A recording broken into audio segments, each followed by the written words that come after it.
С наступлением тепла для якутских аграриев наступило ответственное время посевной. Необходимо успеть посадить все, что может вырасти за короткое северное лето. В этом году на землях в пригороде Якутска фермер Григорий М.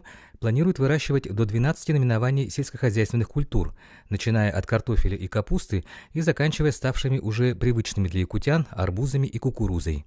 Причем ограничиваться только собственным хозяйством фермер не намерен. Любой желающий может приобрести качественную рассаду по низким ценам прямо в теплицах на 13-м километре Намского тракта, недалеко от Жатая. Вот уже 16 лет крестьянское хозяйство Григория М. обеспечивает якутян собственной сельскохозяйственной продукцией. Сегодня на полях хозяйства горячая пора, идет посадка ранней капусты и картофеля. А в этой теплице горожане могут приобрести рассаду овощных и цветочных культур. Рабочая занятость у нас сажаете картошку, капусту раннюю и накрывает пленку, чтобы пораньше получить урожай. У нас вообще было планировано где-то 160-170 гектар. Но в этом году так, что очень сильно влияет кризис. И поэтому даже озера у нас еще не заполнены водой. Приходится нам в этом году немного убавить. Где-то 120 гектаров.